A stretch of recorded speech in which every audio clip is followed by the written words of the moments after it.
하나님의 백성의 무기요 또 영적인 호흡 그리고 모든 수단이 되는 것은 기도인 줄로 믿습니다. 오늘 그 기도에 대해서 범위를 또 함께 다루는 그런 복된 시간이 되길 소망합니다. 오늘 기도의 범위라는 주제로 말씀 나누도록 하겠습니다. 저희가 새생명 축제를 준비하면서 무엇보다도 특별히 이 기간에는 전도에 힘쓰고 있습니다. 그런데 가장 먼저 우리는 기도에 힘써야 된다고 늘 많이 들어왔습니다. 왜 그러하냐면 전도가 사람의 입술과 어떤 지식과 능력으로 하는 게 아니기 때문입니다. 달리 말하면 전도야말로 하나님의 역사로 우리는 감당해야 합니다. 우리 입장에서 바로 그런 것이죠. 그러기에 우리는 무엇보다도 하나님의 은혜를 구하며 함께 기도해야 될 줄로 믿습니다.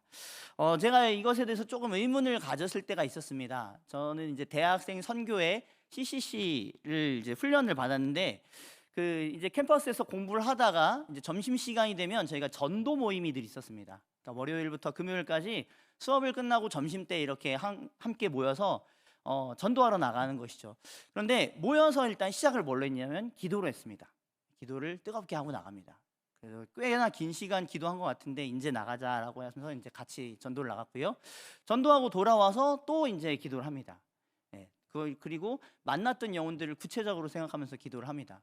근데 생각해 보니까 어떤 면에서는 기도하는 시간이 전도하는 시간보다 많은 것 같이 느껴질 정도로 기도를 많이 한 것을 보았습니다. 그래서 제가 하루는 저희 그 순장님, 저와 이제 전도를 지도해 주시는 그분께 물었습니다. 우리가 전도를 하기 위해서는 그래도 우리가 뭐 점심 시간도 한정돼 있고 마냥 전도하는 것은 아닌데 그 기도 시간 조금 줄이고 또 더 길게 전도하고 더 많이 만나는 게 사실 더 좋지 않겠습니까? 이렇게 얘기를 했는데요. 그때 그분이 이렇게 얘기하시더라고요. 우리가 기도할 때 먼저 하나님의 마음을 더 깊이 알게 되고 그 관심, 그 열정을 가지고 나갈 수 있게 된다는 거죠.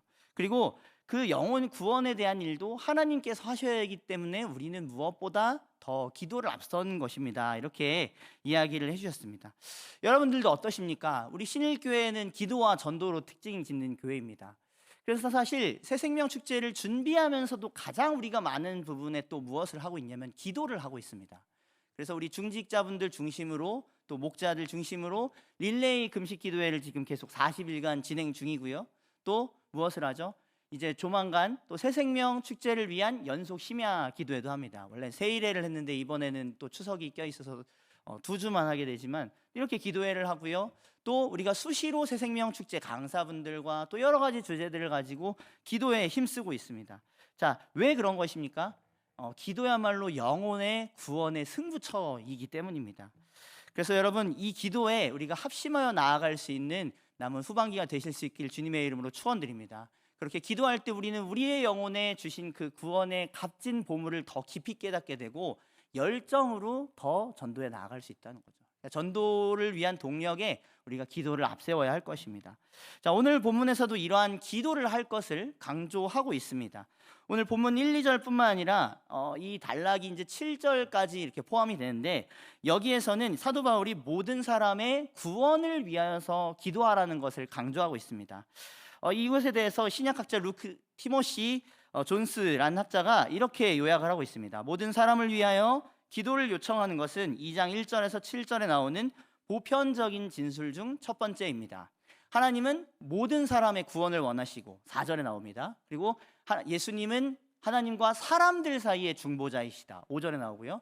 또 그는 모든 사람을 위해 자신을 대속물로 주셨고 그리고 바울은 그를 이방인 민족들에게 선포합니다. 네, 여기서 보시면 지금 따옴표가 된 부분 있죠. 이렇게 쌍따옴표가 된 부분들인데 바로 무엇이냐면 우리의 기도의 대상이 모든 사람이라는 거죠. 우리가 그들의 구원을 위해서 기도해야 되는데 그 기도의 범위가 모든 사람이라는 겁니다. 하나님께서 예수님께서 관심을 기울이고 있는 영혼의 범위는 모든 사람이라는 거죠. 이처럼 바울은 구원이 모든 사람을 위한 것이기 때문에 기도도 모든 사람을 위한 것이 되어야 된다라고 강조합니다. 사실 그런데 그에 비해서 우리의 기도는 가끔씩 너무나도 협소하고 좁을 때가 많이 있습니다. 자, 여러분 우리가 기도하는 평소의 기도의 제목이 100이라고 했을 때 여러분 그 모든 사람에 해당하는 사람들을 위해서 얼마나 기도한다고 생각하십니까?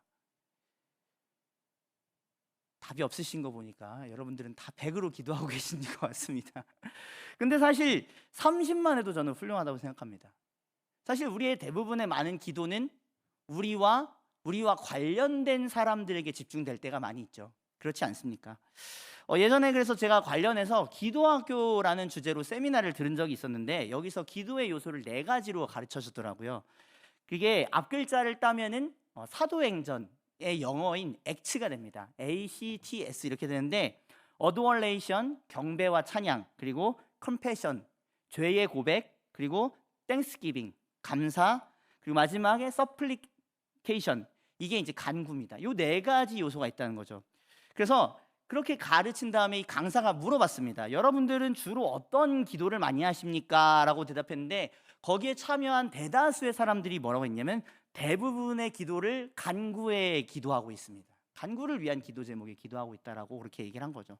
그래서 제가 여러분들이 혹시 30만이라도 하신다면 평균 이상이다 이렇게 얘기를 드린 겁니다.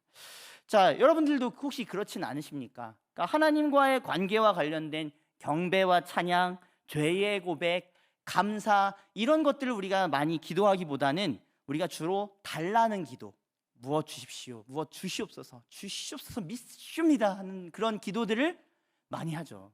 간구를 많이 합니다. 간구. 그러다 보니까 기도가 이렇게 되면 어떻게 되기가 쉽냐면 개인화되기가 쉽습니다. 자, 달라는 거는 주 대상이 누구죠? 모든 사람일 수도 있지만 주로 달라는 것이 나의 초점이 많이 가 있지 않습니까? 그리고 조금 더 넓힌다면 이제 우리 가족, 우리 목원, 그리고 나와 관련된 친구, 이웃 정도까지 될 수 있죠. 그런데 여러분, 자, 쉽게 생각해 보겠습니다. 캄보디아, 이스라엘, 또 팔레스타인 쉽게 떠올리면서 기도가 되십니까?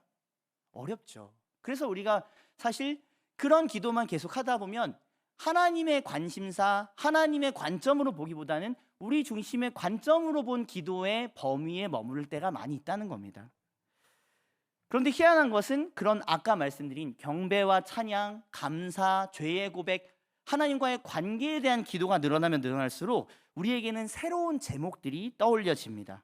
하나님과 관련된 주제를 더 많이 기도하게 된다는 거죠. 예를 들어서 하나님의 영광, 그의 다스림의 확장, 그리고 죄가 도말을 되고 사탄의 나라가 멸망하게 되는 것, 이런 것들을 기도할 때 우리는 나와 공동체만을 벗어나 열방의 교회들, 그리고 열방의 성도들에게까지 관심을 뻗치고 기도할 수 있게 된다는 거죠. 다른 말로 우리가 하나님 나라와 의를 위해서 기도하다 보면 우리의 기도가 세상을 향한, 세상의 정의와 공의와 또 집행되고 있지 못한 그런 모든 현실을 위한 기도로서 더욱더 확장되고 그곳에 하나님 나라가 임하기를 기도하게 된다는 겁니다.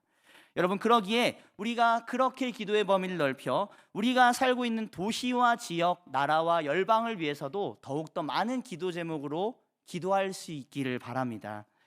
왜냐하면 하나님께서 오늘 이 말씀을 바울 사도를 통해 주실 때 모든 사람의 구원을 원하시기 때문입니다. 모든 사람. 그럼 그 모든 사람에는 누가 속해 있을까요? 독산동에 있는 사람들이 속해 있을 거고요.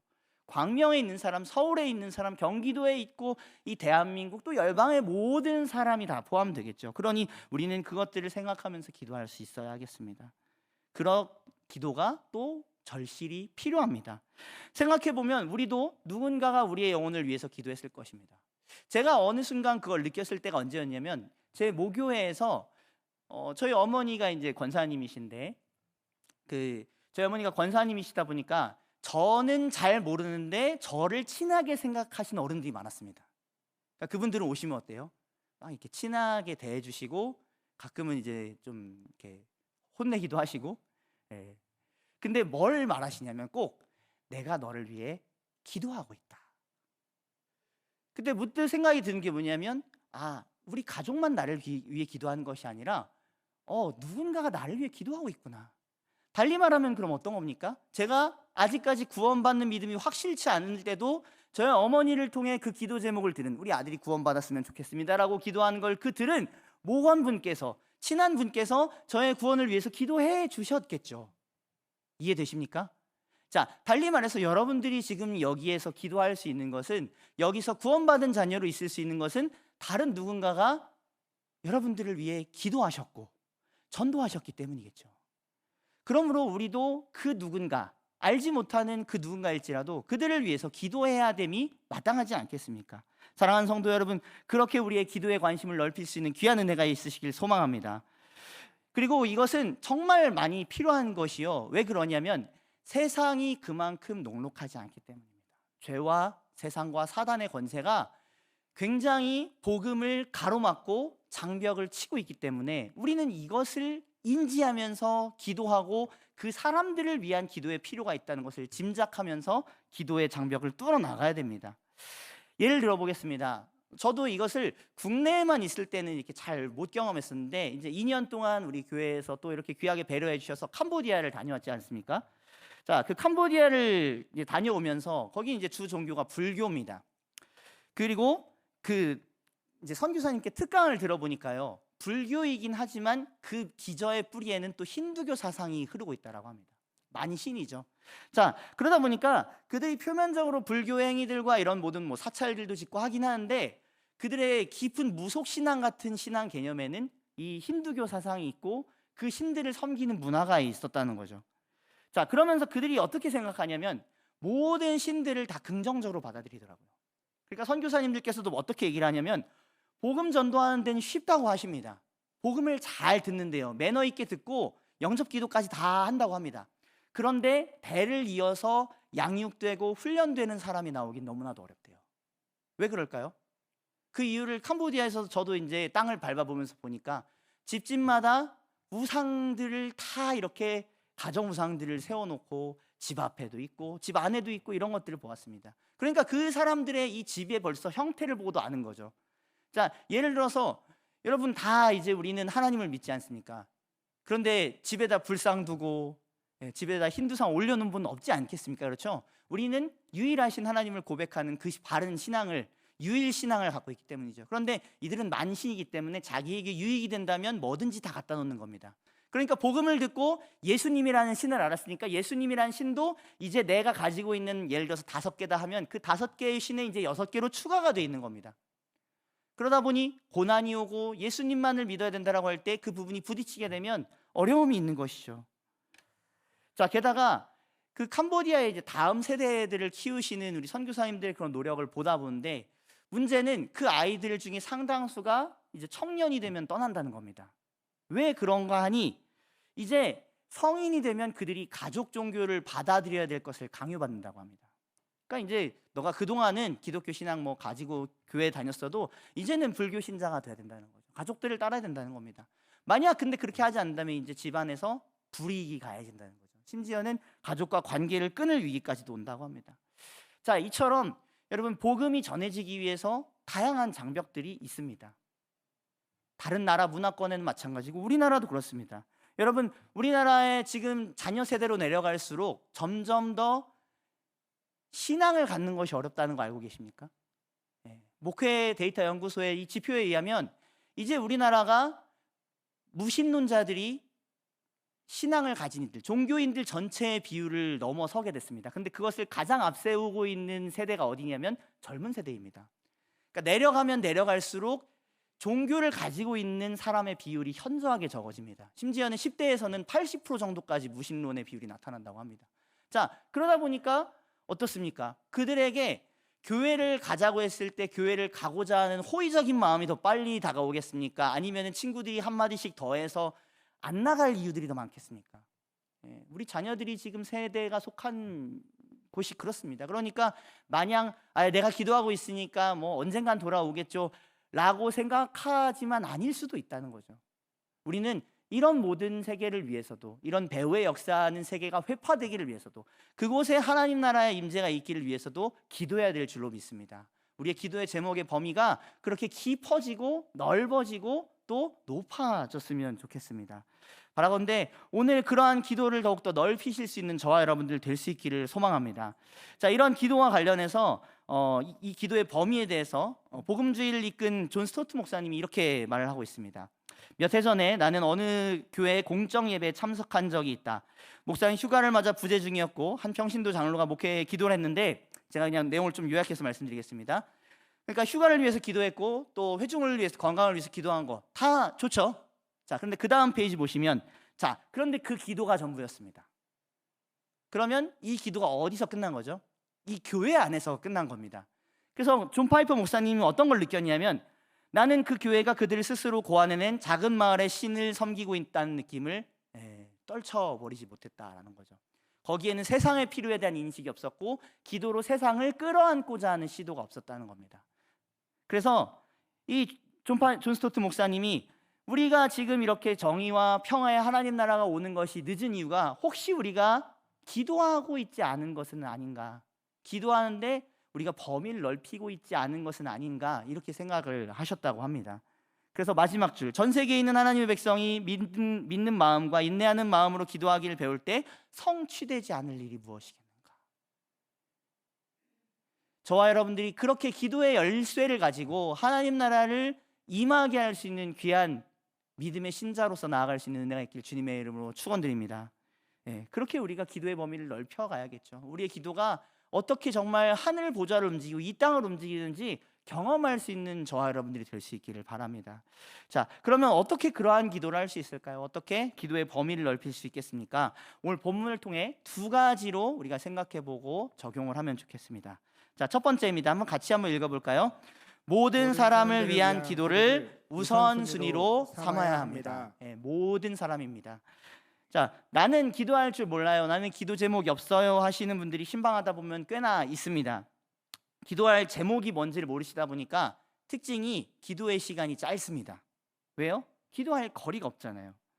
그러다 보니 기도를 연습을 하실 수가 없어요. 그래서 제가 가만히 보다 보니까 이분들에게는 가장 먼저 필요한 것은 이런 것들을 기도해야 됩니다라는 걸 알려드리는 게 중요하겠구나라는 생각이 들었습니다. 여러분, 기도의 필요가 있죠. 기도는 모든 곳에 필요합니다. 그런데 범위를 넓히는 것도 반드시 필요합니다. 그리고 기도의 범위를 늘리려다 보면 반드시 기도는 향상되겠더라고요. 예를 들어서 우리가 기도해야 될 사람들이 점점 많아집니다. 자, 그럼 기도 시간이 길어질까요? 짧아질까요? 그렇죠. 길어집니다. 그러므로 우리가 그런 대상들을 위해서 또 기도하다 보면 뭐가 생기냐면 그 사람들을 위한 관심과 사랑이 생깁니다. 우리 목사님께서 자주 강조하시는 것처럼 사랑의 기도는 또 눈물 흘리게까지 만들죠. 열심히 생기는 거죠. 자, 그러다 보니까 그전에는 내가 이 사람을 태신자로 품어야겠다라고 생각지 못한 사람까지도 기도하다 보면 품을 수가 있겠죠. 그리고 그 영혼을 전도해야겠구나, 그 영혼도 내가 그동안 인식하진 않았지만 모든 사람들에 속하는구나, 내가 기도해야 될 사람에 속하는구나, 이런 것들을 깨닫게 될 것입니다. 자, 이것을 우선순위로 삼고 기도하다 보면 우리는 기도의 범위가 넓어질 수가 있습니다. 자, 본문 1절에서도 이렇게 말씀합니다. 자, 우리 1절 말씀 같이 읽겠습니다. 그러므로 내가 첫째로 권하노니 모든 사람을 위하여 간구와 기도와 도고와 감사를 하되. 아멘. 자, 여기서 먼저 권하다로 번역된 단어는 격려하는 의미와 동시에 긴급함이라는 것을 내포하고 있다고 합니다. 긴급한 겁니다. 자, 그러니까 긴급하게 권하는데, 자, 게다가 여기서 첫째로라는 단어도 먼저라는 뜻이 있습니다. 그러니까 먼저 긴급한 것, 즉 뭐죠? 본문에서 제가 아까 말씀드린 것처럼 우선순위라는 겁니다. 우선순위. 그러니까 우선순위로 해야 될 것은 뭐냐? 기도입니다. 기도. 모든 사람을 위해서 너희가 제일 먼저 해야 될 것은 전도해야 되고 섬겨야 되고 다 필요한데 기도부터 하라. 기도, 간구, 기도, 도구와 감사부터 시작해라 라는 의미가 됩니다. 자, 이것은 구약 성경에서도 두드러진 특징이었고요, 구약에서도 수많은 기도가 나옵니다. 또 신약도 어떻습니까? 바울의 기도, 예수님의 기도, 기도가 계속 나옵니다. 자, 그런데 범위가 어떻죠? 모든 사람입니다. 이 말은 모든 종류의 사람이기도 합니다. 그러니까 어떤 한 특정한 사람이 아니라 모든 종류의 사람에게 또 어떤 것이 필요하냐면 모든 종류의 기도가 필요합니다. 어떤 게 필요하다고요? 모든 종류의 기도, 모든 사람의 모든 종류의 기도. 그래서 오늘 본문에서도 기도에 대해서 네 가지로 표현합니다. 어떤 단어들이 나오죠? 간구, 기도, 도고, 감사, 이런 것들이 나옵니다. 근데 제가 여러 가지 주석들을 보다 보니까 학자들이 이것에 대해서 너무 지나치게 구분하지 말라고 하더라고요. 그리고 오히려 무엇이 더 강조가 되는 거냐? 아까 말씀드린 것처럼 모든 종류의 사람에게 우리가 감정을 표현할 때도 그렇지 않습니까? 사람 간의 침묵으로도 대화하고요, 기쁨과 슬픔의 표정으로도 대화하고, 또 무언의 그런 어떤 행동으로도 대화하고 말로도 대화하지 않습니까? 그러니까 모든 종류의 기도로서 모든 종류의 사람들에게 그렇게 다가가라라는 의미가 있다는 겁니다. 자, 그러면 그런 모든 사람들을 위해서 무엇을 기도해야 됩니까? 구원을 위해서 기도해야 됩니다. 뭘 위해서 기도해야 된다고요? 네, 구원을, 그들의 건강을 위해서, 그들의 어떤 회복을 위해서 다 좋습니다. 그런데 궁극적으로는 그것이 통로가 되어서 무엇을 위해서?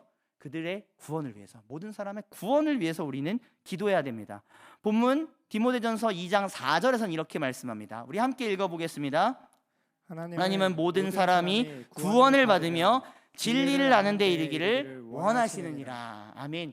그래서 우리 스스로 전도의 문을 닫으면 안 됩니다. 하나님, 저 사람, 저 원수 같은 사람은 구원받게 안 하시겠지? 아닙니다. 그들을 위해서도 여러분 기도할 수 있어야 됩니다. 우리의 가족, 식구뿐만 아니라 원수처럼 여기던 사람들도 모든 종류의 사람에 포함이 됩니다. 여러분, 그들이 예수님 믿고 하나님 자녀가 되길 위해서 함께 기도합시다. 당연히 아멘이 잘 안 나올 줄 알았습니다. 그래도 해야 되니까 다시 한번, 그런 이들도 기억난다면 그들을 위해서 기도할 수 있는 저와 여러분들이 될 수 있길 소망합니다.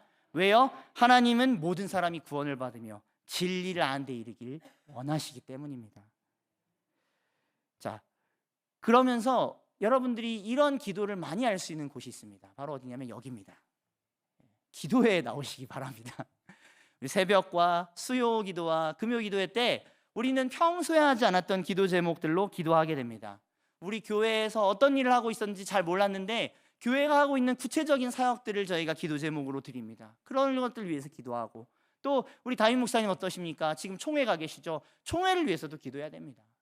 총회 목사님들을 위해서, 장로님들을 위해서도 기도해야 되죠. 또 어떻습니까? 우리가 그동안 잘 알지 못한 우리 선교사님들, 그리고 선교의 소식을 우리가 또 교회에서 듣게 되면 그것들을 위해서 기도하는 것이죠. 여러분, 그러니까 모여서 기도하는 이 자리에 나오시면 여러분들 기도의 범위가 넓어질 수 있습니다. 그런 기도의 자리에 적극적으로 참여하시고, 우리 목원들, 우리 소그룹원들도 적극적으로 참여시켜 주시기를 바랍니다. 우리가 함께 모여서 합심하여 기도할 때 하늘문을 여시고 주님께서 응답하십니다. 그렇게 기도의 범위를 확장하시고, 또 새생명 축제를 위해서도 뭘 기도해야 될지 모르겠다 하시는 분들 연속 기도에 나오시기 바랍니다. 아직 2주 전 남았는데 지금 얘기해야 이제 또 오실 것 같아서 연속 심야 기도에도 나오시기 바랍니다. 그래서 같이 기도하면은 너무나도 좋겠습니다. 그러면 영혼을 위해서 내가 혼자 기도할 때보다 더 태신자들을 위해 많은 기도 제목으로 기도할 수 있게 됩니다. 그래서 이렇게 모든 사람을 위해 기도하는 일에 우선순위를 가지고 어떻게 하면 내가 이 모든 사람들 위해서 기도할 수 있을까 하면서 기도의 자리에 참석하시고 기도의 범위를 넓힐 수 있는 저와 여러분들 모두가 될 수 있길 주님의 이름으로 축원드립니다. 두 번째입니다. 함께 또 따라해 보겠습니다. 나라를 위한 기도를 우선순위로 삼아야 합니다. 함께 한 번 더 읽어볼까요? 나라를 위한 기도를 우선순위로 삼아야 합니다. 자, 1절에서 지금 우리가 살펴본 대로 하나님께서는 모든 사람의 구원을 위해서 기도하라고 하셨는데, 특별히 2절에서는 그 대상을 또 지칭하여 강조하십니다. 자, 뭐라고 하시냐면 임금들과 높은 지위에 있는 모든 사람을 위하여 기도하라고 한 번 더 범위를 한정해 주시죠. 자, 그러니까 이들에 대한 기도를 더 우선적으로 하라는 말씀이기도 합니다. 또한 그 이유와 목적에 대해서도 나온대요. 2절 후반부를 보시면 이는 우리가 모든 경건과 단정함으로 고요하고 평안한 생활을 하려 함이라. 우리가 그러니까 왜 임금들을 위해서, 왜 위정자들을 위해서, 왜 행정가들, 권력자들을 위해서 기도해야 되죠? 우리의 유익을 위해서입니다. 자, 여러분, 사실 모든 삶의 안정과 평안을 주신 분 누구십니까? 하나님이십니다. 그러면 그런 생각이 들 수 있죠. 하나님께서 그냥 직접적으로 나에게 주시면 되지 하는데, 그 통로로 이용하시는 것이 누굽니까? 세상의 정부, 나라, 위정자, 행정, 이런 모든 것들을 통해서 주십니다. 그 사람들을 통해서 집행하시기 때문에 그들을 위해서 기도해야 된다는 거죠. 자, 그리고 특별히 여기서 평안한 생활을 하려 함이라 하는데, 이 생활로 번역된 단어가 헬라어로는 바이오스라고 합니다. 바이오스, 많이 들어보셨죠? 자, 이것은 일상생활과 관련된 생계를 의미합니다. 그러니까 우리가 생계가 유지가 되고 생계가 보장이 되어야 우리가 또 편안하게 복음을 전할 수 있지 않겠습니까? 구원을 위해서 일할 수 있지 않겠습니까?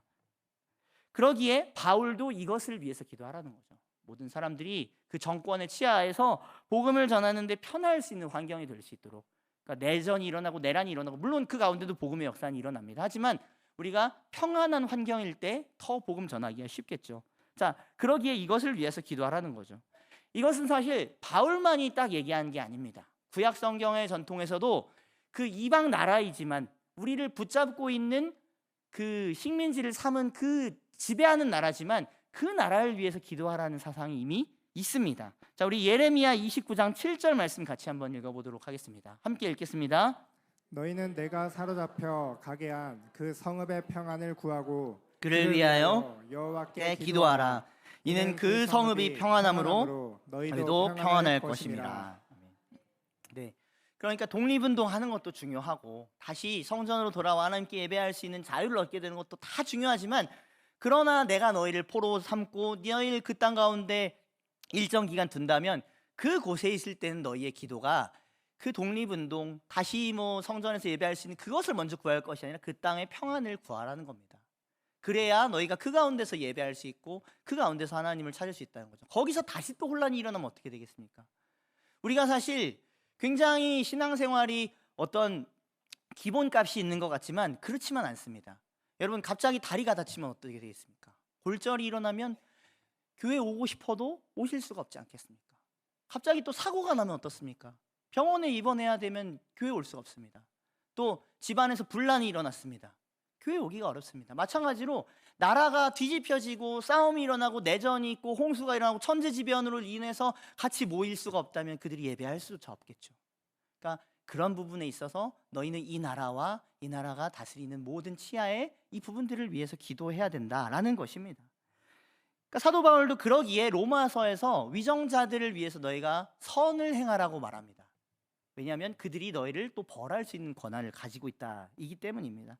이처럼 세우신 정부와 정권이 비록 부패할 수도 있고요, 청렴할 수도 있고 여러 가지 형편이 있을 수 있습니다. 그런데 중요한 것은 하나님께서 우리의 모든 이 복음을 전하는 이 상황에 그들을 세우셨다는 겁니다. 그들을 통해 복과 화와 안정과 불안정이 주어지기 때문에 그러므로 그들을 위해서 기도하라고 하시는 겁니다. 이것은 대통령과 같은 최고 위정자들만이 대상이 아닙니다. 여러분 잘 보십시오. 여기서 임금들과 또 무엇이 나옵니까? 높은 지위, 그러니까 고관이죠. 고관에 있는 모든 사람을 위하여. 이것은 모든 직분에 있는 사람들을 뜻합니다. 그러니까 우리로 치면 주민들과 가장 가까이 일하고 계신 동사무소 직원분들, 또 사무원분들, 행정기관의 어떤 이런 업무를 돕는 분들, 이런 분들까지도 우리가 기도의 대상으로 삼을 수 있어야 된다는 거죠. 왜요? 그들을 통해서 바른 행정이 집행되고 정치가 시행되고 바른 서비스가 집행이 될 때 우리가 훨씬 더 복음을 전하는 데 좋은 여건에서 이렇게 또 평온하고 고요한 생활을 할 수 있기 때문입니다. 그렇죠? 예. 그렇기 때문에 우리가 이렇게 기도할 수 있어야 하겠습니다. 실제로 2절에서 높은 지위로 번역된 사람이 개인과 교회, 그리스도인의 복지와 세상에서 관련된 사람임을 그렇게 말한다고 합니다. 그러므로 여러분 그동안 기도하지 못하셨다면 우리 지역과 구 그리고 시와 도, 국제 전체 정치를 위해서도 기억나시는 그 위정자들을 위해서, 그리고 그들을 위해서 비난만 할 것이 아니라 우리는 기도해야 될 줄로 믿습니다. 왜냐하면 그들이 하나님 앞에서 우리의 기도를 통해 바로 설 때 우리가 유익을 누리기 때문입니다. 그리고 더 효율적으로 복음을 전할 수도 있게 되기 때문입니다. 어떤 정권이 굉장히 복음에 대해서 억압적입니다. 그러면 우리는 굉장히 힘들어지죠. 그러니까 우리는 그들을 위해서 당연히 기도해야 될 것입니다. 그리고 바울이 살던 이 초대교회 시기에는 정말로 그게 더 많이 필요했습니다. 그때 민족계 분열과 전쟁도 많았고요, 거짓 교리와 신화 때문에 이단과 치열하게 싸운 현장들도 많았고, 사도행전을 보십시오. 사도 바울이 얼마나 이렇게 모함을 받아서 많이 쫓겨다니고 많이 도망다니고 매를 맞습니까? 자, 그런 가운데 어렵게 선교를 감당했기 때문에 무엇보다도 너희가 이것들을 위해서 함께 기도해야 된다, 이렇게 바울이 성도들을 가르치고 있는 것이죠. 그러므로 이렇게 나라와의 안정과 평안을 위해서, 또 주관하는 위정자들과 권위자들, 행정가들을 위해서 기도할 수 있는 저와 여러분들 될 수 있기를 소망합니다. 네, 또 이렇게 이것과 관련해서 우리 성경학자 로버트 야르브로라는 학자는 이렇게 주석하고 있습니다. 바울과 디모데 시대를 포함한 어떤 세기에서도 사회 질서의 바람직함은 다시 강조할 필요가 없습니다. 사람들은 평화롭고 조용한 삶이 불가능해진 환경에서 벗어나기 위해 자신의 생명을 걸고 도망칩니다. 그렇죠? 갑자기 정부가 없어졌습니다. 그럼 망명을 해야 되지 않습니까? 그러면 배 타고 당장 도망가는데 혈안이 되지, 우리가 하나님을 기억하고 예배하기가, 복음을 전하기가 힘들어지겠죠. 그래서 바울은 에베소의 기도가 그리스도인을 포함한 모든 사람의 안녕에 도움이 되는 사회적, 정치적, 경제적 안정성을 목표로 하기를 바라는 것 같습니다. 그런 것처럼 여러분, 사회적인, 정치적인, 경제적인 여러분들이 속해 있는 곳, 그리고 또 혹시 신문을 보거나 여러 매체들을 통해서 접하는 이런 다양한 상황이 있으면 우리 그것을 함께 기도했으면 좋겠습니다. 교회에서 함께 기도하지 못할 수도 있습니다. 그렇지만 개인이 그렇게 기도하실 수 있지 않겠습니까? 바라건대 그럼으로써 우리가 이 나라를 위해서 기도함으로 우리가 더욱더 복음 사역을 위해 평안하고 고요한 가운데서 사역하고 또 그 일들 감당하신 저와 여러분들 될 수 있길 주님의 이름으로 축원드립니다. 네, 이러한 안정이 우리로 신앙생활을 전념하게 합니다. 그리고 우리가 그 가운데 가져야 될 성품이 있습니다. 바로 오늘 본문에서처럼 모든 경건함과 단정함을 가져야 합니다. 신약학자 윌리엄 마운스는 이렇게 말합니다. 기독교인의 삶은 평화와 고요함, 경건함과 신성한 위엄으로 특징 지어져야 합니다. 그러니까 우리의 삶이 어떤 삶이어야 됩니까? 평화롭고 고요함이 주변 사람들에게 드러난, 그리고 경건하고 신성 있는 위엄, 뭐 쉽게 말하면 저 사람을 통해 하나님의 모습이 보인다, 이런 모습으로 우리가 특징 지어져야 된다는 거죠. 그런데 사실 세상 사람들은 이단을 잘 모릅니다. 정통과 기독교에 대해서 그렇게 크게 생각 안 합니다. 그러다 보니까 지금 요즘에 어떤 일이 일어나고 있습니까? 최근에 지금 통일교 이 총재, 자신이 독생녀라고 말하는 한학자 씨가 이제 구속됐죠. 자, 근데 제가 정말 서스러치게 놀라는 부분이 뉴스에서 이제 그런 부분들을 보여주더라고요. 그 한학자 총재가 해방되기를 위해서 기도하는 그 전문을 그대로 읽고 있는 그 장면을 이렇게 쭉 비춰줘서 제가 이렇게 보고 있었습니다. 그런데 이걸 기독교를 모르는 사람이 이 내용을 봤을 때는 저들이랑 교회에 있는 사람들의 신앙의 행태가 크게 달라 보이지 않는다라고 생각이 되겠더라고요. 여러분 어떻습니까? 되게 무서운 말이죠. 그러니까 그들의 행동이 지금 우리 행동처럼 보여질 때가 많이 있습니다. 그리고 또 실제로 기독교인의 평가에 대해서 많은 사람들이 우리가 어떤 특정한 정치에 붙어 있는 것처럼 보면서 권력에 앞장선다라고 이렇게 또 보는 또 청년들이 또 많이 있습니다. 점점 내려갈수록 더 그렇습니다. 실제로 우리의 모습이 기독교계에서 누군가를 악마화하고 죽이려 들고 기도의 수단으로 상대를 정죄하는 모습을 이제는 매체를 통해서 모든 사람들이 다 봅니다. 자, 그러면 그런 사람들이 기독교인의 이 성품에 대해서 어떻게 생각할까요? 아까 제가 말씀드린 단정하고 고요하고 평화롭고 경건하고 신성한 성품이 보이겠습니까? 아니면 분에 차서 저 사람을 죽여야 된다, 꺾어야 된다, 내가 이겨야 된다, 이런 어떤 화가 나 있는 모습만 보이겠습니까? 좀 매치가 안 되는 모습들이 우리 안에 있음을 보게 되죠. 그래서 우리는 우리 스스로의 모습을 돌아봐야 됩니다. 이건 어떤 한 세력에만의 문제가 아닙니다. 우리의 모습도 그럴 때가 있습니다. 저도 오늘 말씀을 준비하면서 나도 굉장히 좀 어떤 이웃들에게 호전적이고 무심하고 그런 모습으로 보이진 않았을까. 나도 목회자로서 어떤 면에서 고요하고 평화롭고 그들을 향하여 따뜻한 그런 성품으로 보여야 될 텐데 그러지 못하지는 않았을까. 그런 것들이 생각나게 됐습니다. 물론 모든 사람의 구원을 위해서 기도해야 하죠. 그런데 하나님께서 그런 악한 정부라도 그 정부를 통해 기독교인의 복음을 확장시키고 열매 맺게 하시는 것처럼 우리도 그런 좋은 매체가 되어야 되지 않겠습니까? 주님이 쓰시기에 부적합한 그 상태로서 복음 전하는 데 사용돼서는 되겠습니까? 성경학자 필립 타우너가 그래서 이러한 주석을 했습니다. 그리스도인들이 추구해야 할 덕목의 목록에서 바울이 형용사 단정함을 사용한 것은 분명히 품위와 존경받을 만한 행동에 대한 세속적 인식과 관련이 있습니다. 이것은 그리스도인들이 대중 앞에서 자신을 드러내는 방식에 주의를 기울일 것을 요구합니다. 그러니까 우리는 대중들 앞에 서 있는 사람이죠. 우리가 각자 있는 그 집에 밖에서 바로 벗어나자마자 우리는 불신 이웃들을 만나게 되는데 그 사람들에게 우리는 그리스도의 향기요 편지가 되는 것이죠. 그러면 우리는 질문해야 된다는 거죠. 나는 과연 그들에게 품이 있고 단정한 사람으로 보였는가? 옷의 단정함을 떠나서 성품의 단정함, 따뜻함, 그들을 수용하는 어떤 넓은 마음, 이런 부분들이 우리에게 보였을까? 존경받을 만한 품이 있는 행동은 널리 비난받는 행동의 측면, 불성실한 말, 공공장소에서 많지 부정직한 비방과 대조됩니다. 그래서 이 예시는 좀 우리의 적나라한 모습을 사실 보여주는데, 이 근처에 카페 가거나 이 근처에 식당을 갈 때 저는 가끔씩 조금 이렇게 두려울 때가 있습니다. 우리 교인분이 아니더라도 다른 교인분을 만나면 어떡하나. 근데 다른 교인분을 만나는 건 괜찮습니다. 근데 다른 교인분이 목사님과 장로님들 욕을 하고 있고 서로 욕하고 있는 걸 만나고 있으면 어떡하나.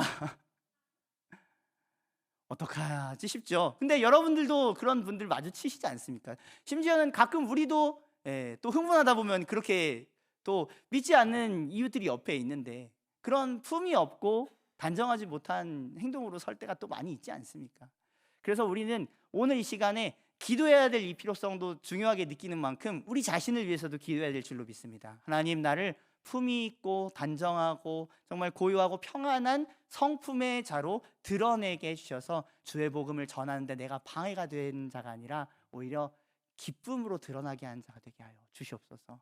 오늘 우리가 그러한 제목으로 다 함께 기도했으면 좋겠습니다. 그래서 우리는 무엇을 하든지 먹든지 마시든지 하나님의 영광을 위해서 해야겠죠. 그리고 오늘 본문에서 배운 것처럼 모든 사람을 위하여 기도하면서 모든 사람의 구원을 위하여 기도하는 기도자요 예배자가 되어야겠습니다. 사랑하는 성도 여러분, 여기에 함께 동참하시는 귀한 은혜가 있으시길 소망합니다.